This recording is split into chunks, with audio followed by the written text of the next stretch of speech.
You are listening to Leading the Factory Forward with your host, Lynn Friest. We share interviews with manufacturing experts and strategies for embracing the digital future, recruiting a new workforce, finding new business. Lynn is an advanced manufacturing strategist and leadership consultant who is on a mission to show manufacturing leaders how to improve their current operations while preparing for a digital future. And here's your host, Lynn Friest. Hello and welcome to this episode of Leading the Factory Forward. Today is episode 74, and our title is Start Your Year with Questions and New Habits, Not with Goals. On Leading the Factory Forward, our goal is to help you create a compelling future for yourself, your teams, and your organization.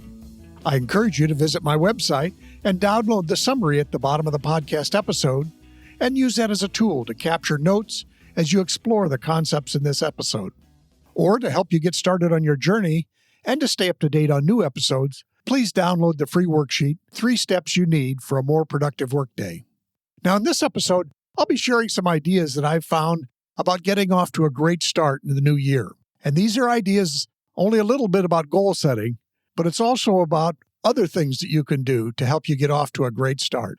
And these ideas that I'm sharing will be from 4 different teachers and authors that I've always found useful. The first one is Jonathan Milligan, author of the book Your Message Matters. Next is Paul Axtell, and he wrote a book called Meetings Matter. Then Marshall Goldsmith, the well-known coach and consultant, and he wrote the book Triggers. And finally, James Clear, who wrote the book Atomic Habits, and I've shared information about that in the past. So in the first one, from Jonathan Milligan and Your Message Matters, he talks about ideas of you do want to make a list of your goals for the year, but don't get all hung up on that. He would recommend you focus on 90-day periods throughout the year, so you'll have roughly 4 of those throughout the year. And then narrow it down. Just make 2 or 3 things that go into your 90-day plan, because then you can think about tomorrow, the next couple of weeks, the next couple of months. And it really allows you to, I think, make more progress because you're working in a shorter time frame. Another thing about the way Jonathan approaches this is he also says, make a list of the roadblocks that you may face. In other words, be right up front saying, well, I have these other commitments that's going to take up X amount of my time per week. Or I don't know how to do this, so I have to figure out how to learn how to do it or to have someone do it for me. He just says, be explicit about the roadblocks you're going to face, and that way you're more apt to be able to find ways around those roadblocks. The next thing I want to talk about is from Paul Axtell, and he's the author of Meetings Matter and another book on 10 powerful things to say to your kids. Well, this comes from a newsletter that he puts out, and it was talking about what are the questions you need to be considering or asking yourself as you get into the new year? What would be most useful? So he says, start looking at areas of your life where it makes sense to dream about what you want to have be true. In other words, what would you like to be true that is not true now? The next question, if everything went right, where might you be at the end of the year? What would be amazing if it happened? And if you put more time or got lessons or try something new, what might happen? And this whole idea of focusing on, do I need to put more time onto something to really make it happen? I think that's a key piece because sometimes our goals are just wishes. We have to actually schedule. How can I put 2 or 3 hours towards that goal this week and next week and the following week? Paul went on to share that one of his favorite articles is from Peter Drucker's My Life as a Knowledge Worker. And this is where Peter was talking about personal development. And he said, well, we do need to reflect on what we did last year and be very blunt and honest about it. The questions that Peter Drucker proposed were, what have we done well? What have we tried to do well? Where did we not try hard enough? These are powerful questions, but also questions that really make you examine what did you do and not do last year? What did we do badly or fail to do? And that's not necessarily an indication of failure. You could have made a spectacular mistake, but you probably learned something from it. Then what are the areas that we need to concentrate on going forward? While money is always an issue for people, what I've found is that time and attention are the scarcest things, and especially attention. So we need to find out where is it we're going to focus our attention. What are the things we need to improve? It could be we're doing something, I'll say, not maybe badly, but just not effectively. So what are those improvements we need to make in the way we do things, coming into the new year? And the last one is, what are the things that each of us need to learn? I always remember talking to some people in a large European company, and they said that as well as setting annual goals, they set goals around what did we need to learn? Because their feeling was that if we're just executing things we already know, our competition is going to go running right past us. We have to have goals where we need to learn something to actually accomplish those. So again, I think each of us needs to have a learning plan that reflects the stretch in our goals. The next person I'd like to share some information on is Marshall Goldsmith, a well-known executive coach. He wrote the book called Triggers.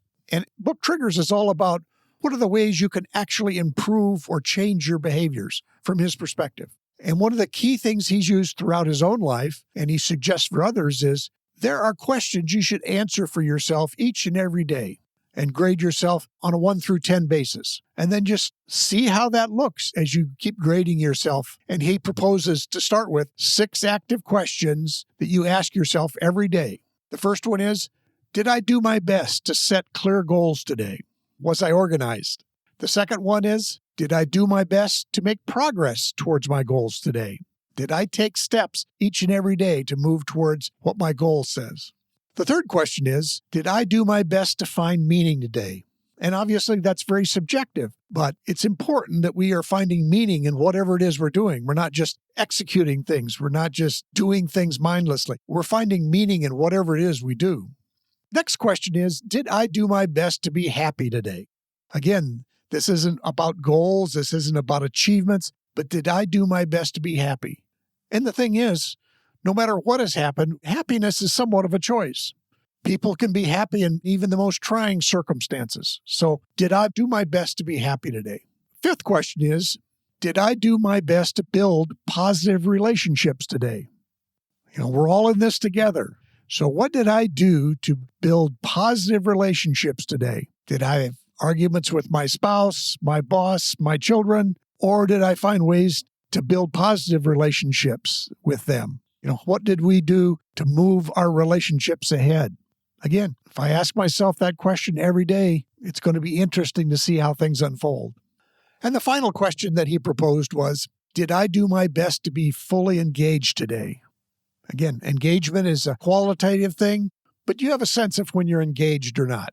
And you have a sense of whether you're trying to be engaged or not. So did I do my best? And it could be life happens, engagement just was a struggle today. So it's one of those things, but did I do my best to be fully engaged today? Where I could choose, and I can always choose my attitude, over time, can I get better at being engaged even when the world doesn't help me out? So the final author I want to share an idea with is James Clear, who wrote the book Atomic Habits. I've talked about this before, about habits and how important they are, but I wanted to focus back on what he called our identity-based habits. And he said in life, you're going to have 3 areas or levels of things that you work on. One are the outcomes, and often those are the outcome goals. I want to lose 20 pounds or whatever it may be. And he says that's fine, but that inherently is something you're going to look back on. It's not a looking forward type activity in most cases. The next level is processes. Now that's the idea of what am I going to do to lose those 20 pounds? What are the actual steps I have to take? Process goals are things that you can measure or track or at least be aware of as you go through time. But then he says the most important level is your identity habits. And a quote from him is, the key to building lasting habits is focusing on creating a new identity first. Your current behaviors are simply a reflection of your current identity. What you do now is a mirror image of the type of person you believe that you are, either consciously or subconsciously. He goes on to say, to change your behavior for good, you need to start believing new things about yourself. You need to build identity-based habits. We typically say, I want to lose weight, I want to get stronger, but you have to be more specific.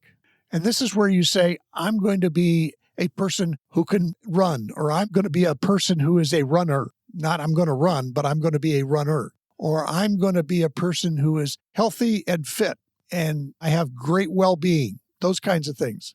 This is the area where it's hard to work on. But again, your worldview, your self-image, that's where the start is. When you say, I can't do something, you're really kind of saying to yourself, well, I can't be something. If you really work on, I'm going to be that, I think that really makes all the difference. So this was a brief episode today, but again, this will all be captured in the show notes so that you can review these questions. I'm sure you didn't have time to write them down, but again, Jonathan Milligan, Your Message Matters, talks about the whole idea of having 90-day focus for what your plans are, and also making a list of roadblocks. What are the things you think are going to get in your way?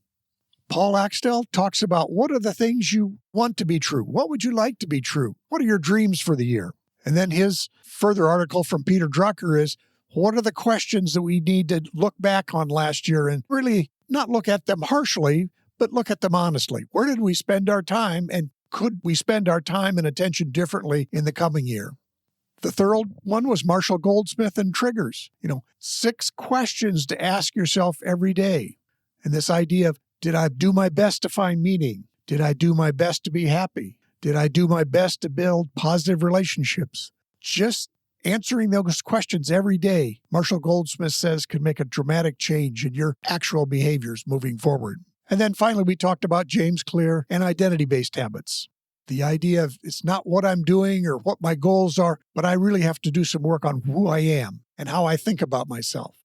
So what's up next? Well, we're going to continue our mix of solo episodes and interviews with experts. And again, some of this will be in manufacturing, but also some of it's going to be around this ongoing idea I'm looking at with the silver entrepreneur. How do you work on what's going to be your next chapter in life for people that are ready to leave the corporate world, but may not be yet ready to just play golf or lay on the beach? So if you still want to make a contribution, join with me in becoming a silver entrepreneur. And finally, as always, I encourage you to visit my website, download the summary of this episode at the bottom of the podcast, and start your exploration of the ideas in this podcast. And to help you get started on your journey and to stay up to date on new episodes, please download the free worksheet, 3 steps you need for a more productive workday. Thanks for listening, and see you soon.